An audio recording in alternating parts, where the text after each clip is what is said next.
Good morning. KP college की online class में आप सभी का स्वागत है। मैं सीमा शर्मा होम साइंस की क्लास लेके आई हूँ आपके सामने। आज हम पढ़ेंगे फर्स्ट चैप्टर के बारे में। हम पढ़ रहे थे पिछली क्लास में, हमने फर्स्ट चैप्टर में परिचय और महत्व पढ़ा था वस्त्रों के बारे में।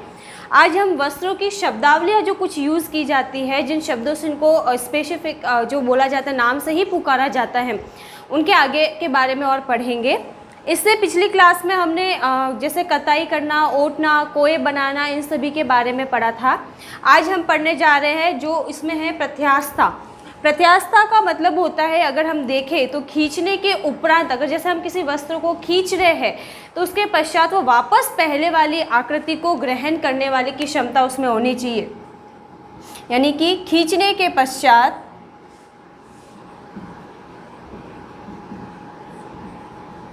वस्त्र पूर्व आकृति में आना चाहिए।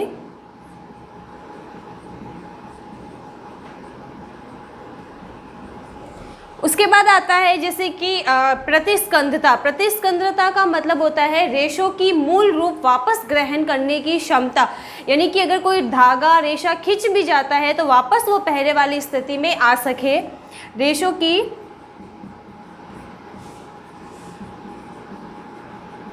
वापस मूल आकृति प्राप्त करने की क्षमता कह सकते हैं इसको।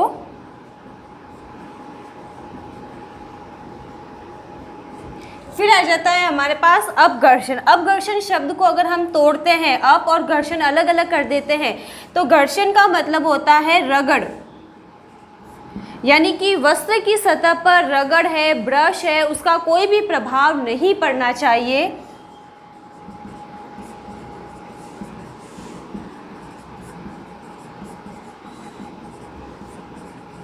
रगड़ का कोई प्रभाव ना हो।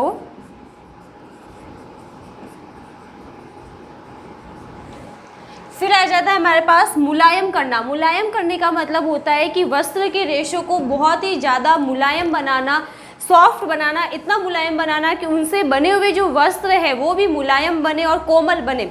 इसके लिए क्या करा जाता है कि जैसे हम जब वस्त्रों को बनाने के लिए रेशे प्राप्त करते हैं तो पेड़ पौधों को जो तने वगैरह वाले जो हिस्से होते हैं जहाँ से रेशे प्राप्त किए जा रहे हैं, तो उन रेशों को क्या करा जाता है कि पानी में या नमी में भिगो कर रख दिया जाता है या आर्द्रता प्रदान की जाती है, जिससे कि वो भीगने के पश्चात नमी के संपर्क में आने पर मुलायम बन जाते हैं। यानी कि रेशों को काफ़ी समय तक हम ये बोल सकते हैं कि तने से छाल या जिससे भी रेशे प्राप्त किए जा रहे हैं उनको काफ़ी समय तक नमी बनाए रखना। तने व छाल वाले हिस्से को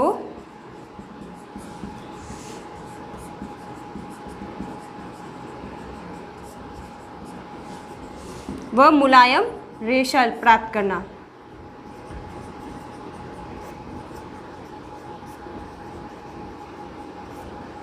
उसके बाद आता है कताई एवं जड़ाई। कताई का मतलब होता है भेड़ के शरीर पर से जैसे बालों को उतारना। उसके शरीर पर से ऐसे बाल कैसे निकाले जाते हैं, मशीनों के माध्यम से कटिंग करके वगैरह भी निकाले जा सकते हैं। भेड़ के शरीर से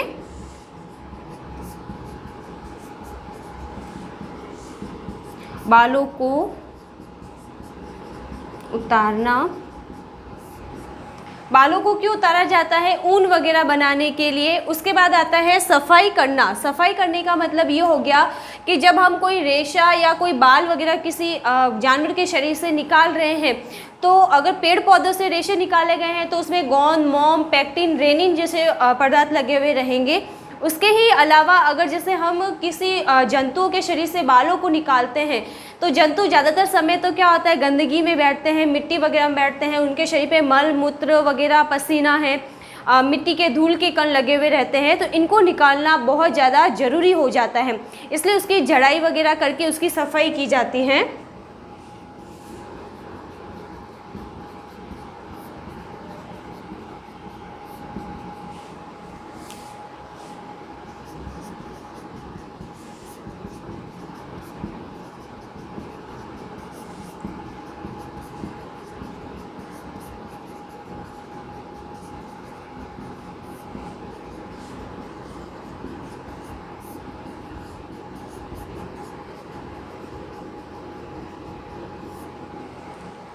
फिर आ जाता है हमारे पास में खींच कर निकालना। खींच कर निकालने का मतलब होता है कि भेड़ों के शरीर पर से जो मृत जीव है, मृत भेड़ वगैरह हैं, उनके शरीर पर से बालों को खींच कर निकाला जाता है।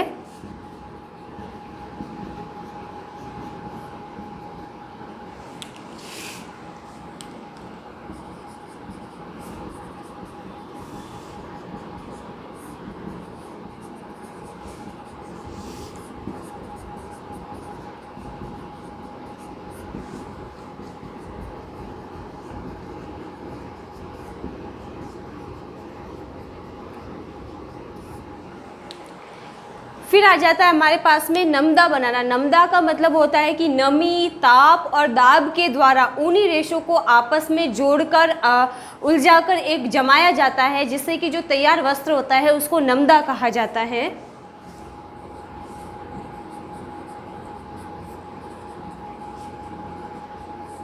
नमदे का मतलब है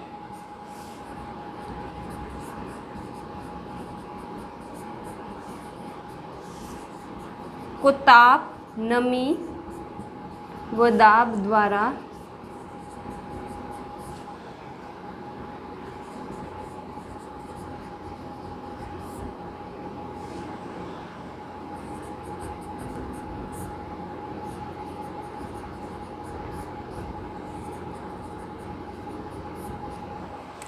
तो इतना आपको समझ में आ गया होगा। प्रत्यास्थता यानी कि खींचने के पश्चात वस्त्र वापस पूर्व आकृति में आ जाए। प्रतिस्कंदता यानी कि रेशों की वापस मूल आकृति में आने की क्षमता होनी चाहिए। अपघर्षण, वस्त्र की सतह पर रगड़ का वगैरह, ब्रश वगैरह का कोई भी प्रभाव नहीं पड़ना चाहिए। मुलायम करने के लिए जैसे रेशे बनाने हैं तो उससे पहले ही तने या छाल को नमी वाले स्थान में भिगोकर रखा जाता है, जैसे पानी वगैरह में। फिर आता है कताई एवं झड़ाई। कताई एवं झड़ाई का मतलब होता है भेड़ के शरीर पर से बालों को निकालना। फिर आता है सफाई। जो बाल या रेशे निकाले गए हैं उनमें लगे हुए अवांछित पदार्थों को उन रेशों एवं बालों से निकालना। फिर आ जाता है खींच कर निकालना। खींच कर निकालने का मतलब होता है कि मृत जो जानवर हैं उनके शरीर से बालों को खींच कर तोड़ कर निकाल दिया जाता है। फिर आ जाता है नमदा बनाना। नमदा बनाने के लिए जैसे रेशे हैं, ऊनी रेशे, उनको ताप, दाब और जैसे कि नमी के द्वारा आपस में रेशों को उलझाया जाता है और सटा दिया जाता है, जमाया जाता है। इससे बना जो वस्त्र होता है उसको हम कह सकते हैं कि वो नमदा है।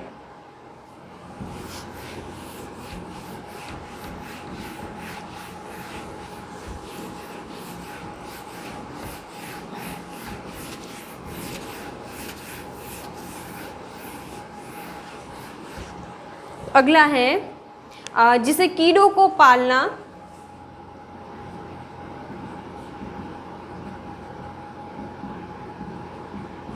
कीड़ों को पालने का मतलब ये नहीं है कि जैसे कि चींटी है, मकोड़े हैं, उनको पालना। यहाँ पर कीड़ों को पालने का मतलब है कि वो उन कीड़ों को पालना जिससे हमें रेशों की प्राप्ति होती है, जैसे कि रेशम कीट को पालना।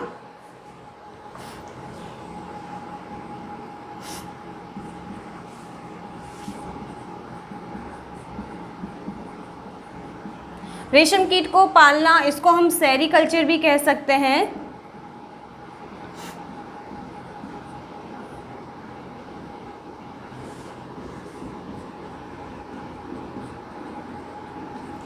रेशम कीट जो होता है वो अपने मुख से एक लार निकालता है। वैसे तो रेशम कीट अगर देखा जाए तो शहतूत की जो पत्ते होते हैं, शहतूत का जो पेड़ है, रेशम कीट हमेशा शहतूत के पेड़ पर पाया जाता है।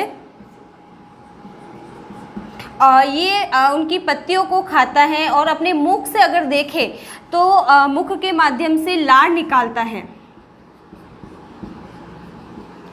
अब ये क्या करता है, उस लार को अपने शरीर के चारों ओर लपेटता जाता है। जैसे कि रेशम कीट अगर देखते हैं इस तरीके से पाया जाता है लार्वा अवस्था में। अब वो क्या करता है कि जो लार निकल रही है उसको अपने शरीर के चारों तरफ इस तरीके से लपेट देता है।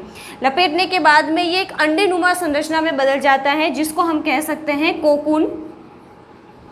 अब जो ये कोकून बन गया है, उस कोकून को क्या करा जाता है कि उबलते हुए गर्म पानी में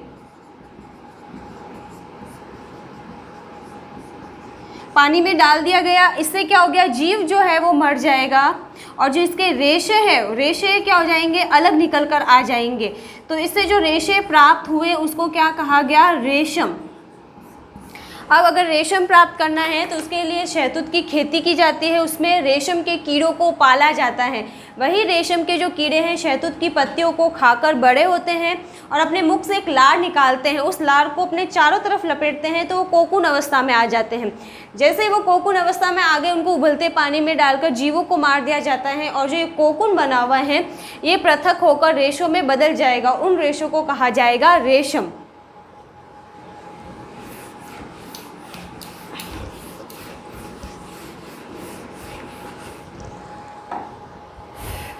अगला आ जाता है जैसे कि कीड़ों को पालना हो गया, फिर आ गया समेटना।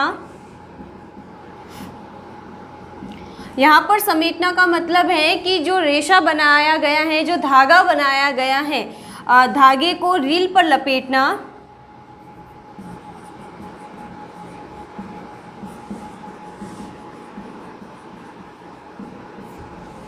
फिर आ जाता है हमारे पास में जैसे कि कैलिको।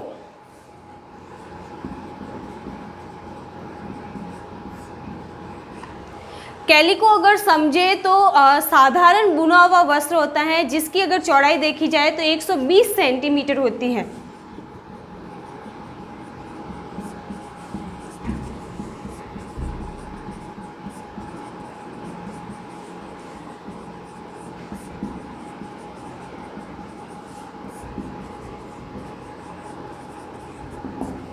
फिर आ जाता है कैलिको के बाद में कैम्ब्रिक।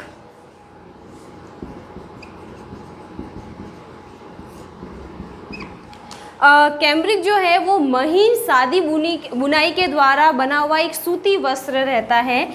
इसको हम कह सकते हैं महीन बुनाई के द्वारा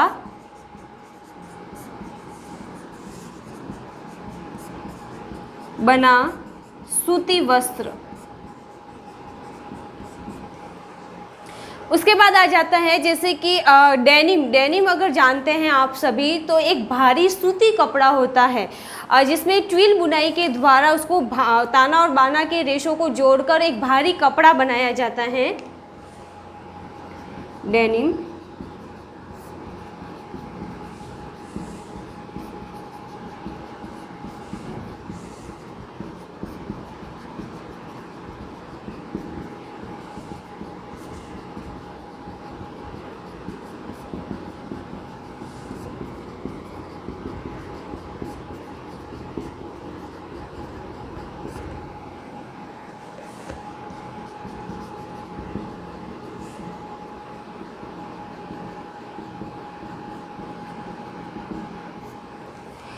उसके बाद अगर देखते हैं तो जैसे आता है ढाका की मलमल। अब ढाका की मलमल वैसे नाम से ही बहुत ज़्यादा प्रसिद्ध है।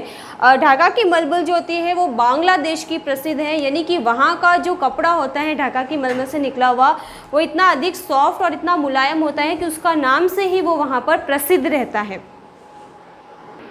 ढाका की जो मलमल है वो जिससे नाम से ही फेमस है, बांग्लादेश की है, तो इसका कपड़ा बहुत ही महीन बुनाई के द्वारा बना रहता है जिसमें तेरछा, जामदनी और पन्ना हजारे जो है वहाँ के ज़्यादा विश्वसनीय और ऐसे कह सकते हैं कि अलौकिक जो वैभवशीलता के लिए हुए वस्त्र होते हैं, इसलिए इसको ढाका की मलमल कहा गया है। इसमें सोने और चांदी के तारों के द्वारा इसमें एक तरीके से इसमें कशीदाकारी की जाती है, इसलिए इसको सोने तारों चांदी के तारों से जड़ा हुआ वस्त्र भी कहा जा सकता है।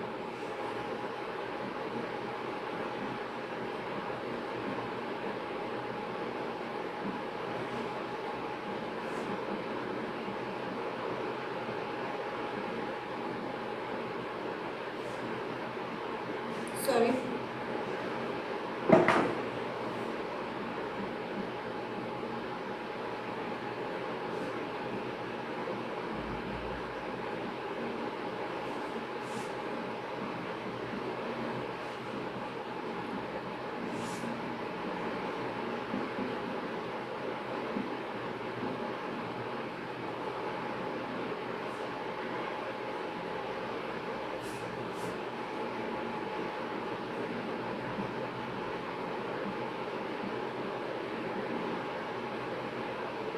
अब अगर इसके उदाहरण देखें,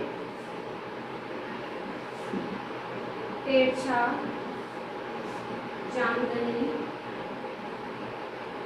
ये इसके उदाहरण रहेंगे। उसके अलावा जैसे पन्ना हजारे हैं,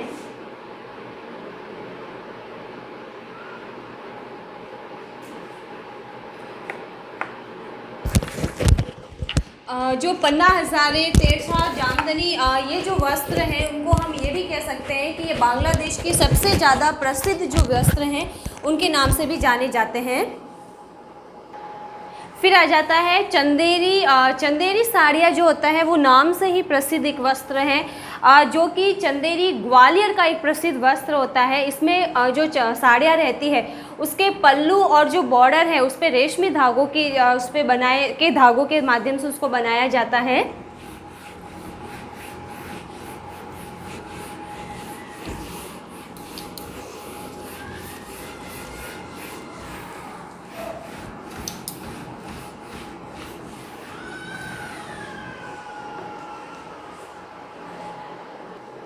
तो चंदेरी अगर देखते हैं, चंदेरी जो है वो ग्वालियर की प्रसिद्ध एक साड़ी है, जिसमें अगर हम देखें तो जो पल्लू है, पल्लू वो बॉर्डर पर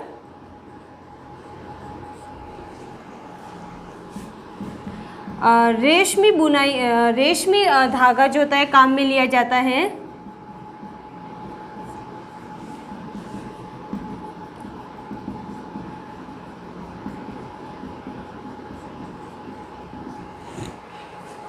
उसके बाद अगर देखें तो ब्रोकेड वस्त्र जो रहते हैं उसको हीमरस, कमख्वाब, आबे खा या फिर जैसे पाठधान, ये इसके जो प्रसिद्ध वस्त्र हैं ब्रोकेड के। ब्रोकेड अगर इसके देखा जाए जो सबसे पहला इसमें आता है वो हो जाएगा हीमरस।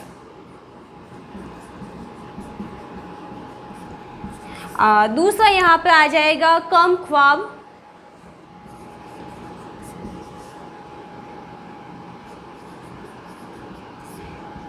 तीसरा जो रहेगा वो हो जाएगा आबे खा।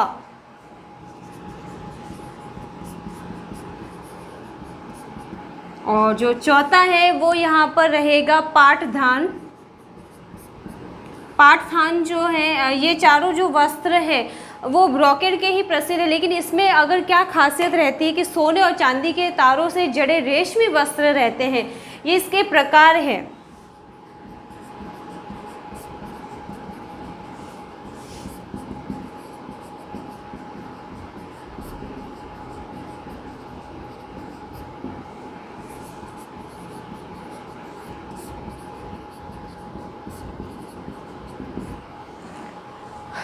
उसके बाद आ जाता है बनारसी साड़ियाँ।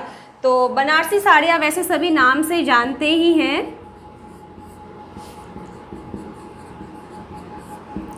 बनारसी साड़ियाँ यानी कि कहाँ की प्रसिद्ध रहेगी? बनारस की।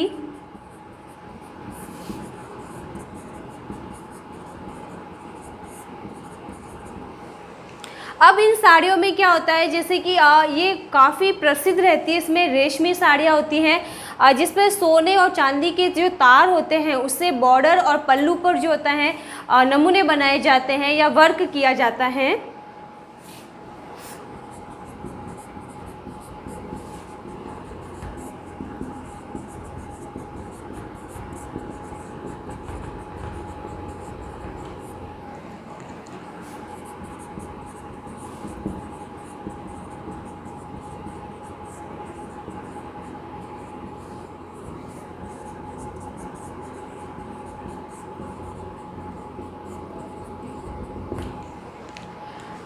उसके बाद आ जाता है जैसे पीताम्बर। पीताम्बर अगर देखें तो सोने चांदी के तारों से जड़ा हुआ एक रेशमी वस्त्र है जो कि अपनी स्वयं की एक अलौकिक सुंदरता के लिए पूरे ही देश में अगर देखा जाए तो प्रसिद्ध रहता है वो।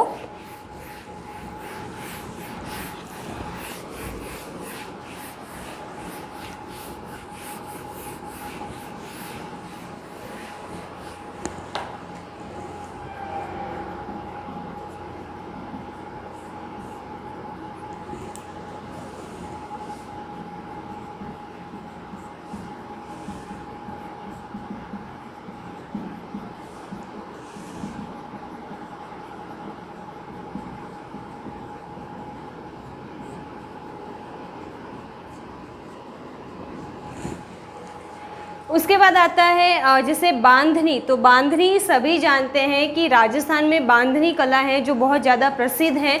यहाँ पे वस्त्रों को जो है बिल्कुल बांधकर, धागों के माध्यम से बांधकर विभिन्न रंगों में डुबाकर वस्त्रों को रंगा जाता है। इसमें लहरिया वगैरह है या बांधनी कला के माध्यम से छोटी छोटी मतलब बोला जाए छोटे छोटे नमूने वगैरह उस पर बांध कर अलग अलग कलरों में डुबाकर उसको रंगा जाता है, जिससे काफ़ी वस्त्र जो है वो सुंदर दिखाई देता है।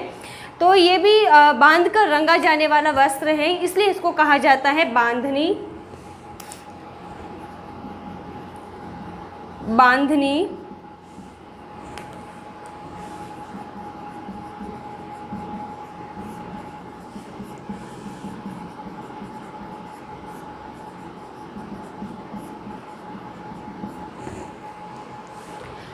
फिर आ जाता है फुलवारी। फुलवारी जो है रफू और टाकों का प्रयोग करके एक अनोखा वस्त्र बनाया जाता है।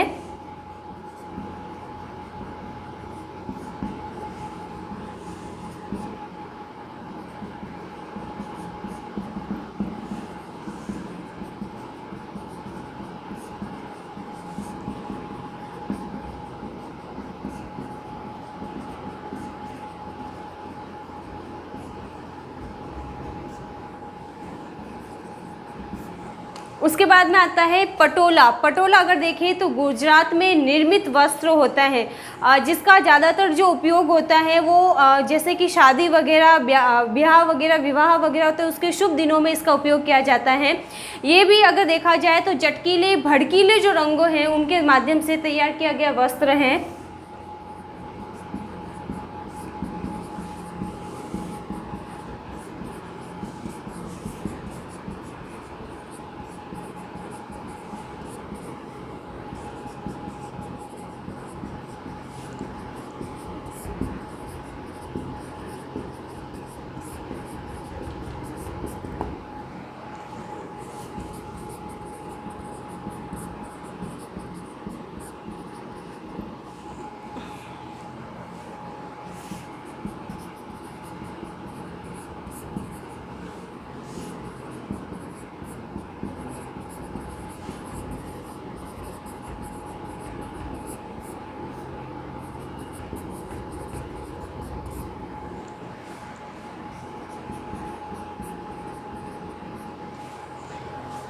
फिर आ जाता है जैसे कि चिकनकारी। चिकनकारी जो है लखनऊ का एक प्रसिद्ध वस्त्र है, जिस पर वस्त्र कढ़ाई जो होती है, वस्त्र पर जो की जाने वाली कढ़ाई वो उल्टी तरफ से की जाती है।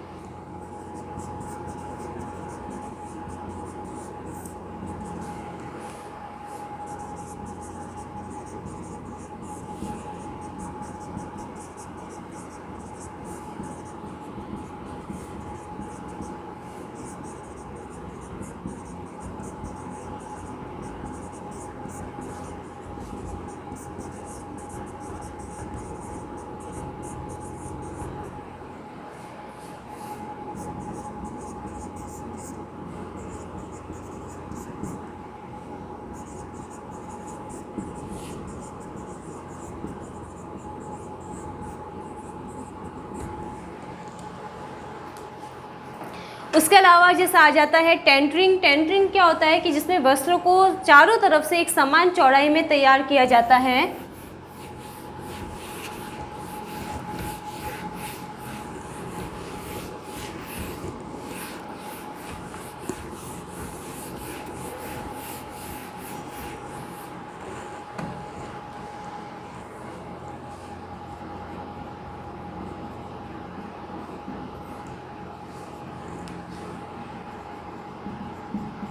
वस्त्र की चौड़ाई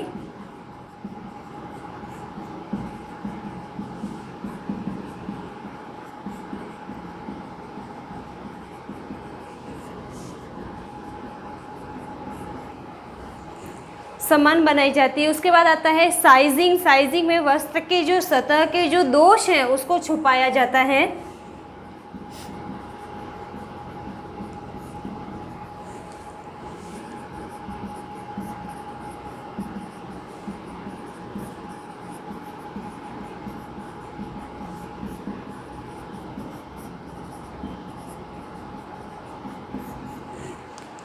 फिर आ जाता है मर्सराइजिंग। मर्सराइजिंग में होता है वस्त्र की जो सतह है उसको चिकना बनाना।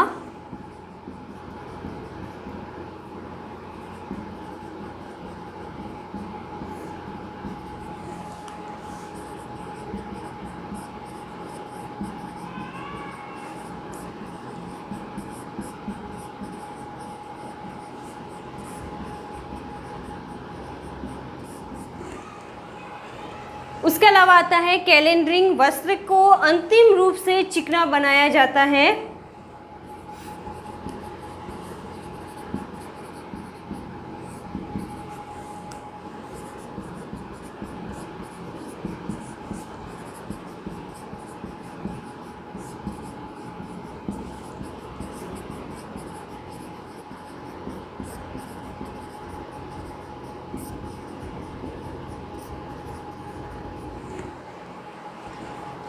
उसके अलावा बंदेज, आप सभी जानते हैं कि जो बंदेज है वस्त्रों को बांधकर रंगा जाता है। उसके अलावा जैसे बच्चों वस्त्रों को अलग अलग तरीके से भी रंगा जाता है, जिसमें बाटिक बुनाई है, ब्लॉक बुनाई वगैरह, जो ब्लॉक प्रिंटिंग वगैरह की जाती है। ब्लॉक प्रिंटिंग का मतलब होता है वस्त्रों की सतह पर ठप्पों के माध्यम से रंग को लगाया जाता है। उसके अलावा अगर देखें तो वस्त्र पर जल अभेद्य परिसज्जा की जाती है, जैसे रेनकोट वगैरह हैं उनको ऐसा बनाया जाता है, उस पर प्लास्टिक की फोम चढ़ा दी जाती है वस्त्र पर, जिससे जो बाहरी वातावरण का जो जल है वो हमारे शरीर तक नहीं पहुंच पाता है। उसके अलावा जैसे कि मॉयरिंग आता है, उसमें मॉयरिंग का मतलब होता है वस्त्र पर लहरदार नमूने बनाना। मॉयरिंग वस्त्र पर लहरदार नमूने बनाना। फिर आ जाता है नेपिंग। और नेपिंग का मतलब होता है वस्त्र की सतह पर जो होते हैं रोए को उठाया जाता है, यानी कि वस्त्र को इस प्रकार बनाया जाता है कि उसमें से रोए जो है वो उभरकर बाहर निकले रहते हैं।